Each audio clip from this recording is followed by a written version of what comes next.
Good morning बच्चों। हम पिछले 3 लेक्चरों से हरिहर काका पाठ एक जो कि आपकी संचयन पाठ्य पुस्तक का पाठ है वो पढ़ रहे हैं। पिछले 3 लेक्चर से हमने हरिहर काका के बारे में जाना कि किस प्रकार उनके नाम 15 बीघा ज़मीन है और गाँव के महंत अपने नाम ठाकुर बाड़ी के नाम वो ज़मीन करवा लेना चाहते हैं या उनके भाई को भी ज़मीन चाहिए है और किस चाहते हैं। संतान हरिहर काका की कोई संतान नहीं है, उनकी पत्नी भी नहीं है, वे अकेले हैं उनके।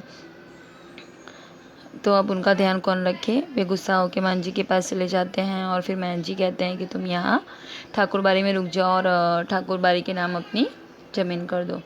परंतु उनके भाई उन्हें लेने आ जाते हैं और फिर समझा बुझा के वापस ले जाते हैं। फिर कुछ दिन बाद महन जी कुछ लोगों को भेजते हैं हरिहर काका के घर और वे लोग उनका अपहरण करके ठाकुर बाड़ी में ले आते हैं। और फिर किस तरह से मतलब उन दोनों में ठाकुर महन जी में और हरिहर काका के भाइयों में खूब मतलब बंदूकें चलाते हैं, एक दूसरे पर पत्थर फेंके जाते हैं। और फिर जब हरिहर काका के भाई पुलिस को लेकर आते हैं तो ठाकुर बाड़ी के गेट बंद मिलते हैं और फिर वहाँ से एक बूढ़ा व्यक्ति सुबह के समय गेट खोलता है, तब बोलता है यहाँ तो कोई नहीं है और अब मुझे नहीं पता कि हरिहर काका कहाँ गए। पुलिस बहुत बार पूछती है पर नहीं बताता है। अब हम कहानी में आगे बढ़ेंगे। हरिहर काका के भाई चिंता, परेशानी और दुखद आश्चर्य से घिर गए। ठाकुर बाड़ी के महंत और साधु संत हरिहर काका को लेकर कहाँ भाग गए। अब क्या होगा। काफ़ी पैसे खर्च कर पुलिस को लाए थे। पुलिस के साथ आने के बाद वह अंदर ही अंदर गर्व महसूस कर रहे थे, मतलब खुद पर प्राउड फील कर रहे थे कि देखो हम पुलिस को लेकर के आए हैं। ऐसा उन्हें लग रहा था कि अब भाई को वे आसानी से घर ले जाएंगे तथा साधु संतों को जेल भिजवा देंगे, लेकिन दोनों में से एक भी नहीं हुआ। मतलब कि जो हरिहर काका के भाई थे वो अपने पुलिस को अपने साथ ले आए थे और वो इस बात को लेकर बहुत गर्व प्राउड फील कर रहे थे और सोच रहे थे कि अब हरिहर काका को अपने साथ घर ले जाएंगे और जो साधु संत हैं उनको जेल भिजवा देंगे, लेकिन दोनों में से एक भी बात नहीं हुई है। ऐसा बारी के जो कमरे खुले थे उनकी तलाशी पहले ली गई। बाद में जिन कमरों की चिटकनी बंद थी, चिटकनी यानी स्टॉपर, उन्हें भी खोलकर देखा गया था। एक कमरे के बाहर बड़ा सा ताला लटक रहा था। पुलिस और हरिहर काका के भाई सब वहीं एकत्र हो गए यानी इकट्ठे हो गए। उस कमरे की कुंजी मतलब की चाबी की मांग वृद्ध साधु से की गई तो उसने साफ कह दिया मेरे पास नहीं है। मतलब उस वृद्ध व्यक्ति से कहा गया है कि चाबी दो, तो बोल दिया मेरे पास नहीं है।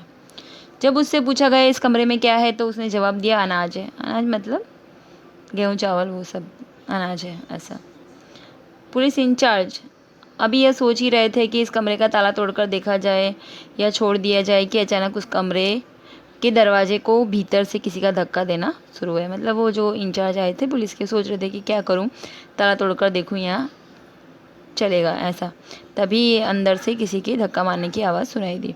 पुलिस के जवान सावधान हो गए कि हाँ ज़रूर अंदर कोई है। ऐसा ताला तोड़कर कमरे का दरवाज़ा खोला गया। कमरे के भीतर हरिहर काका जिस स्थिति यानी सिचुएशन में मिले उसे देखकर उनके भाइयों का खून खौल उठा, मतलब बहुत गुस्सा हो गए।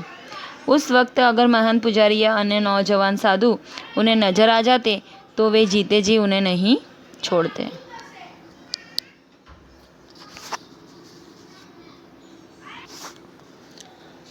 अब हरिहर काका के हाथ और पाँव तो बांध दिए गए थे, उनके मुख में कपड़ा ठूस कर बांध दिया गया था। हरिहर काका जमीन पर लुढ़के हुए दरवाजे तक आए और पैर से दरवाजे पर धक्का लगाया था।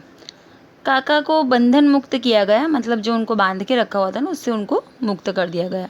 मुंह से कपड़े निकाले गए। हरिहर काका ने ठाकुर बाड़ी के महंत पुजारी और साधुओं की काली करतूतों, मतलब जो उन लोगों ने उनके साथ खराब व्यवहार किया था उसका पर्दाफाश करना शुरू किया। पर्दाफाश करना यानी कि जो भी गलत चीज़ जो राज हो किसी के सामने खोल देना, किसी व्यक्ति का जो राज होता है वो किसी के सामने खोल देना, मतलब वो क्या चाहते हैं ऐसा। रहस्य उजागर करना भी होता है। कि उन्हें इस रूप में कमरे में बंद कर गुप्त दरवाजे से भाग गए हैं, कि उन्हें कई सादे और लिखे हुए कागज़ों पर जबरन उनके अंगूठे के निशान लिए आदि।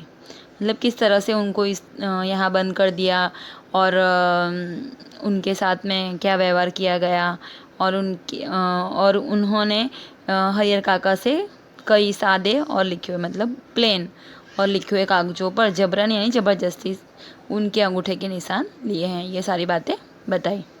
Next page. हरिहर काका ने देर तक अपने बयान दर्ज कराए। उनके शब्द शब्द से साधुओं के प्रति नफरत और घृणा व्यक्त हो रही थी। मतलब जैसे जैसे अपना बयान जो पुलिस वाले आए थे उन पे दर्ज करवाया कि मेरे साथ क्या हुआ है, और उन्होंने जो एक एक शब्द बोला उससे साधुओं के प्रति, साधु तो एक अच्छा व्यक्ति होता है, लेकिन जो गलत व्यवहार साधुओं ने हरिहर काका के साथ किया है, तो उनके एक एक शब्द से साधुओं के प्रति नफरत और घृणा यानी नफरत व्यक्त हो रही थी। जीवन में कभी किसी के खिलाफ उन्होंने इतना नहीं कहा होगा जितना ठाकुर बाड़ी के महंत पुजारी और साधुओं के बारे में कहा। अब हरिहर काका पुनः अपने भाइयों के साथ परिवार में रहने लगे। इस बार उन्हें दलान पर नहीं, घर के अंदर रखा गया था। मतलब अब वापस से वो जाके अपने भाइयों के साथ रहने लगे, और इस बार उन्हें दलान में नहीं रखा गया, घर के अंदर रखा गया था। किसी बहुमूल्य वस्तु की तरह सजोकर छिपाकर, मतलब जैसे हम कोई वस्तु अपने कमरे में छुपा के रखते हैं वैसे उन्हें भी रखा गया। उनकी सुरक्षा के लिए रिश्ते नाते में जितने सूरमा थे सबको बुला लिया गया था। हथियार जुटा लिए गए थे। 24 घंटे पहरे दिए जाने लगे। अगर किसी आवश्यक कार्यवश काका घर से गांव में निकलते तो 4-5 की संख्या में हथियारों से लैस लोग उनके आगे पीछे चलते रहते। लेस यानी हाथ में हथियार लेकर के उनके साथ में 4-5 लोग हमेशा चलते थे। रात में चारों तरफ से घेर कर सोते। भाइयों की ड्यूटी बांट ली थी। भाइयों ने अपनी ड्यूटी बांट ली थी, मतलब इतने से इतने टाइम तक तुम पहरा दोगे, इतने से इतने टाइम तक तुम सोओगे। आधे लोग सोते तो आधे लोग जाकर पहरा देते रहते। इधर ठाकुरबाड़ी का दृश्य भी बदल गया था। एक से एक खूंखार लोग ठाकुरबाड़ी में आ गए थे। उन्हें देखकर ही डर लगता था। गांव के बच्चों ने तो ठाकुरबाड़ी की ओर जाना ही बंद कर दिया था। हरिहर काका को लेकर गांव में प्रारंभ से ही 2 वर्गों में बंट गया था। मतलब गांव तो पहले से ही इस नई घटना को लेकर दोनों तरफ से प्रतिक्रियाएं व्यक्त हो रही थी। सब अपने अपने तरह से, मतलब प्रतिक्रिया यानी जो एक्टिविटी होती है अपने तरफ से कर रहे थे ऐसा एक दूसरे के प्रति। और अब हरिहर काका एक सीधे साधे और भोले वाले किसान की अपेक्षा चतुर और ज्ञानी हो चले थे। वह महसूस करने लगे थे कि उनके भाई अचानक उनको जो आदर सम्मान और सुरक्षा प्रदान करने लगे उसकी वजह उन लोगों के साथ उनका सगे भाई का संबंध नहीं बल्कि उनकी जायदाद है। मतलब हरिहर काका के साथ जो व्यवहार हो महंत ने किया, साधु ने किया, उससे उनको भी अब काफ़ी चतुर हो गए थे और ये समझने लगे थे कि उनके भाई जो उनके साथ व्यवहार कर रहे हैं, मतलब अच्छे से ध्यान रख रहे हैं, तो उसका कारण ये नहीं है कि वो उनका भाई है, ये है कि उनकी जायदाद के बारे में सोच करके उनका ध्यान रखा जाता है। अन्यथा वे उनको पूछते तक नहीं। इसी गांव में जायदादहीन भाई को कौन पूछता है। मतलब बोलते हैं कि अगर मेरे पास इतनी प्रॉपर्टी नहीं होती तो मुझे पूछते भी नहीं, जिसके पास प्रॉपर्टी नहीं होती उस भाई को कौन पूछता है ऐसा। हरिहर काका को अब सब नज़र आने लगा था। महंत की चिकनी चुपड़ी बातों के भीतर की सच्चाई भी अब वह जान गए थे। ठाकुर जी के नाम पर वह अपना और अपने साधुओं का पेट पालता है। उसे धर्म और परमार्थ से कोई मतलब नहीं है। निजी स्वार्थ के लिए साधु होने और पूजा पाठ करने का ढोंग रचाया है। साधु के बाने में महंत, पुजारी और उनके अन्य सहयोगी लोभी, लालची और कुकर्मी हैं। बता रहे हैं कि वे लोग लोभी हैं, लालची हैं, ऐसे व्यक्ति हैं। छल, बल और कल यानी कि युक्ति, किसी भी तरह धन अर्जित कर बिना परिश्रम के आराम करना चाहते हैं। उनके अपने घृणित इरादों को छुपाने के लिए ठाकुरबाड़ी को इन्होंने माध्यम बनाया। मतलब बोल रहे हैं कि वो है ना कोई मेहनत नहीं करना चाहते हैं और ऐसे ही धन कमाना चाहते हैं, और उसके लिए अपने जो खराब इरादे हैं उनको छिपाने के लिए ठाकुरबाड़ी को माध्यम बना के रखा हुआ है।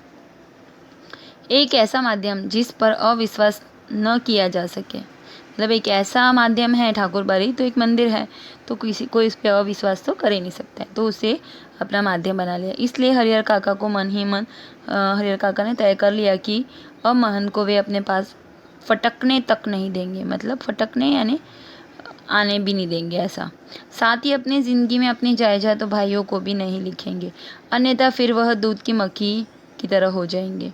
बोले और मैं उनको भी नहीं दूंगा और अपने भाइयों को भी नहीं दूंगा, वरना उनके भाई भी उन्हें दूध की मक्खी की तरह निकाल के फेंक देंगे। ऐसा लोग निकाल कर फेंक देते हैं, जैसे कोई उन्हें पूछेगा तक नहीं। बुढ़ापे का दुख बिताए नहीं बीतेगा। बोले मैं अपने भाइयों को भी जमीन नहीं दूंगा, वरना वे भी मुझे दूध में पड़ी हुई मक्खी की तरह निकाल कर फेंक देंगे।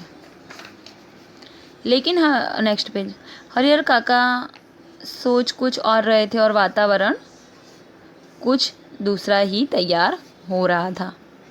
ठाकुर बाड़ी के जिस दिन उन्हें वापस लाया गया था, जिस दिन वापस लाए थे ठाकुर बाड़ी से, उसी दिन से उनके भाई और रिश्ते नाते के लोग समझाने लगे थे कि विधिवत अपनी जायदाद वे अपने भतीजों के नाम लिख दे।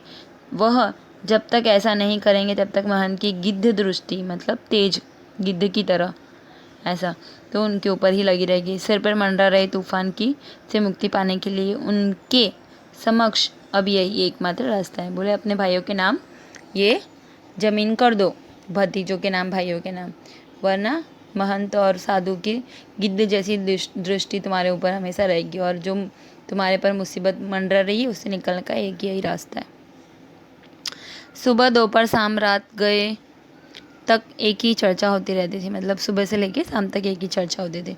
लेकिन हरिहर काका साफ नकार जाते, कहते मेरे बात तो मेरी जायदाद इस परिवार को स्वतः ही मिल जाए, मतलब अपने आप ही मिल जाने वाली है, इसलिए लिखने का कोई अर्थ नहीं। महंत ने अंगूठे के जो जबरन निशान लिए थे उनके खिलाफ मुकदमा हमने किया ही है।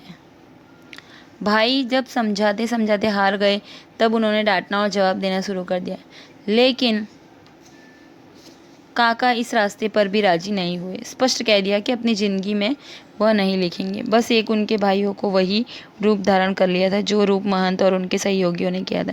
मतलब उनके भाइयों ने पहले समझा के ज़मीन अपने नाम कराना चाहिए, फिर डांट के, लेकिन हरिहर काका ने स्पष्ट कह दिया कि मैं अपनी ज़मीन जीते जी नहीं दूंगा।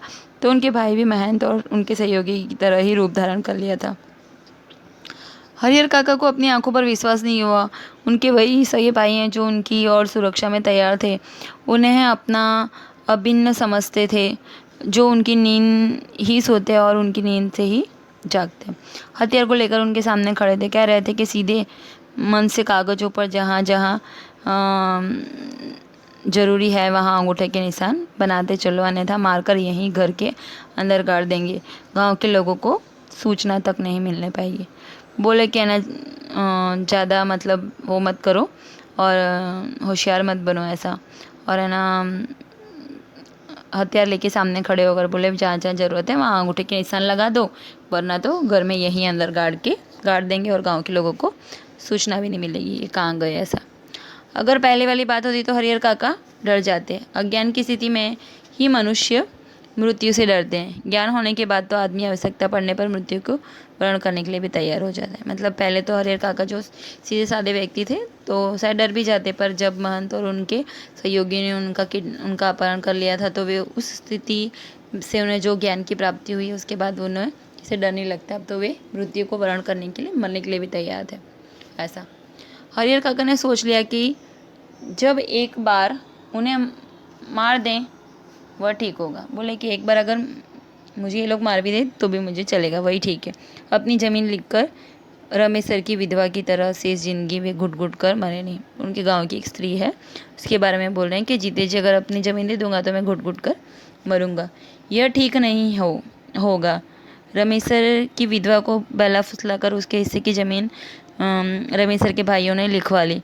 शुरू में तो उसका खूब आदर सम्मान किया जाता, लेकिन बुढ़ापे में दोनों वक्त का खाना तक उसे अखरने लगा था।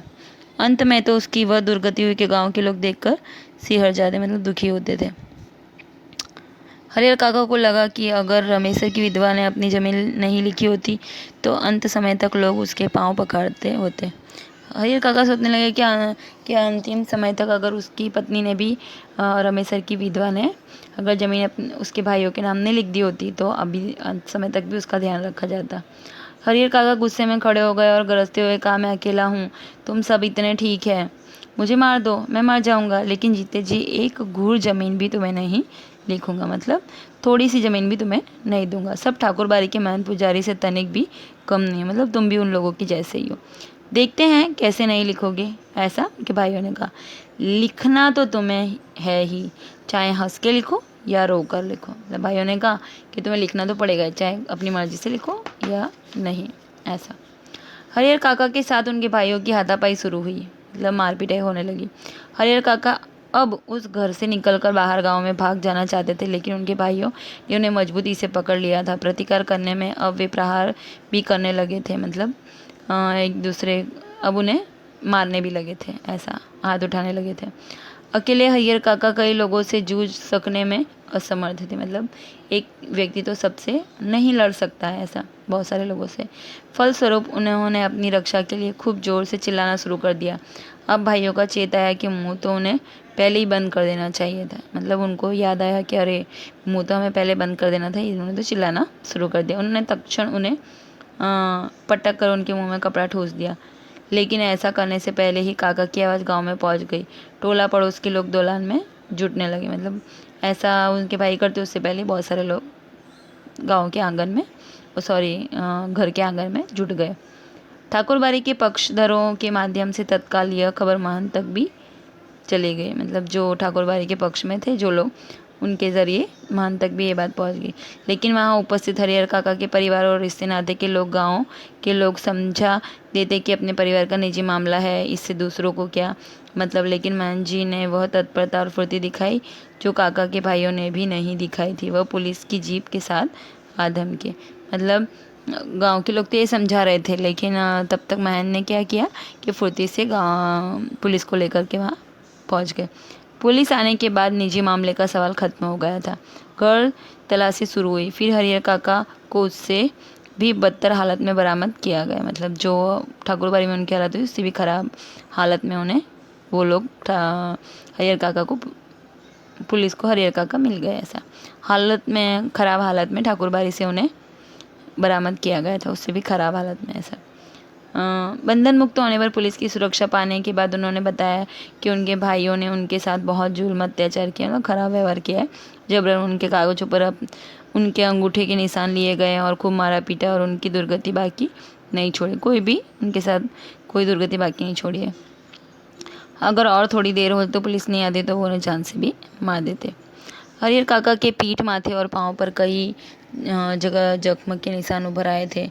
वह बहुत घबराए हुए से लग रहे थे, कांप रहे थे। अचानक गिरकर बेहोश हो गए। मुंह पर पानी छींटकर उन्हें होश में लाया गया। भाई भतीजे जो पुलिस आते ही चंपत हो गए, मतलब भाग गए। पुलिस की पकड़ में रिश्ते के 2 व्यक्ति आए। रिश्ते के शेष लोग भी फरार, मतलब रिश्ते के जो दूसरे लोग थे बचे हुए, वो लोग भी वहाँ से भाग गए थे, रिश्तेदार। हरिहर काका के साथ घटी घटनाओं में अब तक सबसे अंतिम घटना है। इस घटना के बाद काका अपने परिवार से एकदम अलग रहने लगे। उनकी सुरक्षा के लिए राइफलधारी पुलिस के 4 जवान मिल गए। हालांकि इसके लिए उनके भाई और महंत की ओर से काफ़ी प्रयास किए गए हैं। असल में भाइयों को चिंता थी कि हरिहर काका अकेले रहेंगे तो ठाकुरबाड़ी के महंत लोग आकर उन्हें पुनः ले भागेंगे, और यही चिंता महंत जी को थी कि हरिहर काका अकेले असुरक्षित रहेंगे तो उनके भाई पुनः उन्हें धर दबोचेंगे। इसलिए हरिहर काका ने अपनी सुरक्षा के लिए पुलिस की मांग की। तब नेपथ्य में रहकर ही उनके भाई और महंत जी की उन्हें पैरवी लगा और पैसे खर्च कर उन्हें पूरी सहायता पहुंचाई गई। यह उन्हीं की सहायता का ही परिणाम था कि एक व्यक्ति की सुरक्षा के लिए गांव में पुलिस के 4 जवान तैनात किए गए। मतलब हरिहर काका ने पुलिस से अर्जी की कि मुझे अपनी सुरक्षा के लिए पुलिस के कर्मचारी दिए जाएं, ऐसा। जब तक मैं समझता हूँ फिलहाल हरिहर काका पुलिस की सुरक्षा में रह जरूर रहे हैं, लेकिन वास्तविक सुरक्षा ठाकुरबाड़ी और अपने भाइयों की ओर से ही मिल रही है। मतलब भले वो वहाँ से रह रहे हैं तो पुलिस की सुरक्षा में, लेकिन वास्तविक सुरक्षा उनको वहाँ से मिल रही है। ठाकुरबाड़ी के साधु संत और काका के भाई इस बात के प्रति पूरी तरह सतर्क हैं कि उनमें से कोई या कोई गांव का अन्य व्यक्ति हरिहर काका के साथ जोर जबरदस्ती ना कर पाए। साथ ही अपना सद्भाव और मधुर व्यवहार प्रकट कर पुनः उनका ध्यान अपनी ओर खींच लेने के लिए दोनों दल प्रत्ययशील है। मतलब दोनों दल के लोग अपनी तरह से कोशिश कर रहे हैं, भाई भी अपनी तरह से कोशिश कर रहे हैं और ठाकुरबाड़ी के संत भी, कि कैसे भी वे उन लोगों के नाम जमीन कर दें। गांव में एक नेताजी हैं वह न तो कोई नौकरी करते हैं और न खेती गृहस्थी, फिर भी 12 महीने मौज उड़ाते रहते हैं। राजनीति की जादुई छड़ी उनके पास है।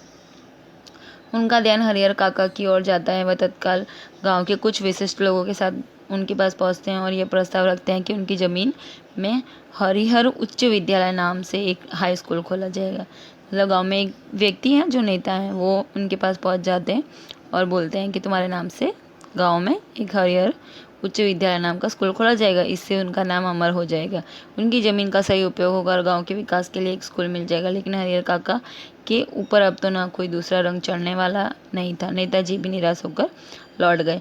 इन दिनों गांव की चर्चा के केंद्र हैं इन दिनों गांव की चर्चा के वे केंद्र कोई है तो वो हरिहर काका है। आंगन, खेत खलिहान, अलावा बगीचे, बरगद, हर जगह उनकी चर्चा है। उनकी घटना की तरह विचारणी और चर्चनीय कोई दूसरी घटना नहीं है। गांव में आए दिन छोटी बड़ी घटनाएं तो घटती रहती हैं, लेकिन काका की प्रसंग के सामने उनका कोई अस्तित्व नहीं है। मतलब जो काका की कहानी है, उसके आगे गांव की दूसरी कहानियां का कोई मतलब ही नहीं है। गांव में जहाँ कहीं और जिन लोगों के बीच हरिहर काका की चर्चा छिड़ती है, तो फिर दूसरा कोई उसका कोई अंत ही नहीं, मतलब ख़त्म ही नहीं होती, और तरह तरह की संभावनाएं व्यक्त करते रहते हैं। राम जाने क्या होगा। दोनों लोगों में से अंगूठों के निशान ले लिए हैं, लेकिन हरिहर काका का बयान दर्ज कराया है कि लोगों ने ज़बरदस्ती उनके नाम ज़मीन का उत्तराधिकारी वे उन्हें नहीं मानते। दोनों ओर के लोगों ने जबरन उनके अंगूठे के निशान लिए हैं। इस स्थिति में उनके बाद उनकी जायदाद का हकदार कौन होगा।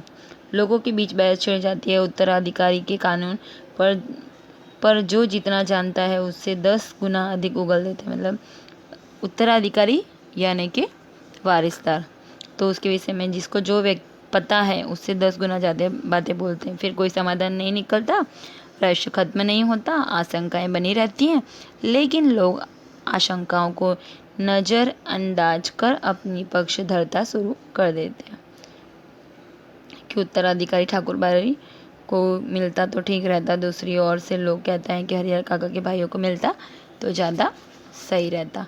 ठाकुर बारी के साधु संत और काका के भाइयों ने कब क्या कहा, क्या यह खबर बिजली की तरह एक ही बार समूचे गांव में फैल जाती है। मतलब किसने क्या कहा है और संतों ने क्या कहा है, साधु संत ने क्या कहा है, एक बार में इस पूरे गांव में फैल जाती है। खबर झूठी है कि सच्ची, इस पर कोई ध्यान नहीं देता। जिससे खबर हाथ लगती है वो नमक मिर्च मिलाकर चटाक कर आगे बढ़ा देना। जिसे पता चलता है वो और भी उसमें अपनी बात को ऐड कर देता है। नमक मिर्च मिलाना यानी और भी चटपटी खबर बना देता है और फिर आगे बढ़ा देता है। एक खबर आती है कि मान जी और हरिहर काका के भाई इस बात के लिए अफसोस कर रहे हैं कि अंगूठे के निशान लेने के बाद उन्होंने हरिहर काका को ख़त्म क्यों नहीं कर दिया। बात ही आगे नहीं बढ़ती। मतलब एक खबर ऐसी मिली थी कि हरिहर काका के भाई और मान जी दोनों ऐसा सोच रहे हैं कि अंगूठे के निशान लेते ही उनको ख़त्म कर देना चाहिए था हरिहर काका को, तो बात आगे बढ़ती ही नहीं। एक दूसरी खबर आती है कि हरिहर मरेंगे तो उनकी अग्नि प्रदान करने के लिए ठाकुर बारी के साधु संतों और काका के भाइयों के बीच काफ़ी लड़ाई होगी। दोनों ओर से अग्नि प्रदान करने का निश्चय हो चुका है। इस संदर्भ में उनकी लाश हस्तगत करने के लिए खून की नदी बहेगी। मतलब कोई ये बोलता है कि ऐसा भी हो रहा है कि जब ये मर जाएंगे तो अग्निदाह करने के लिए दोनों ओर से लड़ाई झगड़ा भी। एक तीसरी खबर आती है कि हरिहर काका की मृत्यु के बाद उनकी ज़मीन पर कब्जा करने के लिए उनके भाई अभी से तैयारी कर रहे हैं। इलाके के मशहूर डाकू बुट्टन सिंह से उन लोगों ने बातचीत पक्की कर ली। मतलब उनके भाइयों ने, जो वहाँ का इलाके का मशहूर डाकू था बुट्टन सिंह, उससे भी बातचीत पक्की कर रखी है। हरिहर काका के 15 बीघे खेत में से 5 बीघे बुट्टन लेगा और दखल करा देगा। मतलब बोला कि 5 बीघे उसे दिए जाएंगे और बात को ख़त्म करा देगा। इससे पहले कि इसी तरह के 2-3 मामले बुट्टन ने निपटाए। मतलब पहले भी उसने ये ऐसे 2-3 मामले थे वो उसने ख़त्म करवाए। पूरे इलाके में उसके नाम की तूती बोलती है यानी उसका नाम चलता है ऐसा। एक चौथी खबर आती है कि मान जी ने जो निर्णय ले लिया है कि हरिहर काका की मृत्यु के बाद देश के कोने कोने से साधु और नागाओं को वह बुलाएंगे। मतलब बोल लिया है कि अगर उनकी मृत्यु हो जाएगी तब वो कोने कोने से साधुओं को बुलाएंगे और नागाओं को भी बुलाएंगे, जिससे कि ज़मीन पर अपना हक जता सके।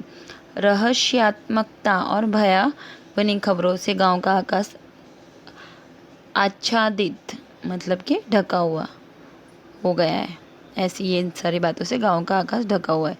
दिन प्रतिदिन आतंक का माहौल गहराता जा रहा है। सबके मन में एक ही बात है कि हरिहर काका को कोई अमृत पीकर थोड़ी ना आए हैं। एक दिन तो उन्हें मना ही है, फिर ये भयंकर तूफान की चपेट में गांव आ जाएगा। उस वक्त क्या होगा कुछ कहा नहीं जा सकता है। या कोई छोटी लड़ाई नहीं है, एक बड़ी लड़ाई आने जाने अनजाने पूरा गांव इसकी चपेट में आ जाएगा ही। इसलिए लोगों के अंदर भय भी है और प्रतीक्षा भी, एक ऐसी प्रतीक्षा जिसे झुठलाकर भी उनके आगमन को टाला नहीं जा सकता है। और हरिहर काका तो बिल्कुल मौन है, अपनी ज़िंदगी के शेष दिन काट रहे हैं, बचे हुए दिन काट रहे हैं। एक नौकर रख लिया है, वही उसे बनाता खिलाता है। उनके हिस्से की ज़मीन में जितनी फसल होती है उससे अगर वह चाहे तो मौज की ज़िंदगी बिता सकते हैं। लेकिन वह तो गूंगेपन का शिकार हो गए हैं, कोई बात कहो तो कुछ पूछो जवाब नहीं देते, खुली आंखों से बराबर आकाश को निहार करते रहते हैं। सारे गांव के लोग उनके बारे में बहुत कुछ कहते सुनते हैं, लेकिन उनके पास अब कहने के लिए कोई बात नहीं है। पुलिस के जवान हरिहर काका के खर्चे पर ही खूब मौज मस्ती करते रहते हैं, मतलब वो लोग भी खूब मौज मस्ती कर रहे हैं। पुलिस के जवान जिनका धन वह रहे उपास, मतलब जिसका पैसा है वो उपवास रखता है, व्रत रख रहे हैं, और बाकी सब उसके पैसों से भोग विलास कर रहे हैं, मतलब मजे लूट रहे हैं। अब तक जो नहीं खाया था दोनों जून उसका भोग लगा रहे हैं। अभी तक जो खाना कभी देखा तक नहीं था, दोनों टाइम उसका खाना वो खाना खाने को मिल रहा है।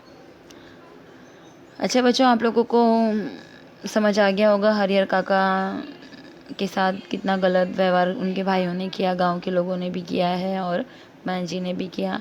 लेकिन अंतिम समय तक हरिहर काका लड़ते रहे। तो वैसे ही जीवन में कोई भी मुसीबत आए तो उसका सामना डट कर करना चाहिए, किसी के सामने हार नहीं माननी चाहिए।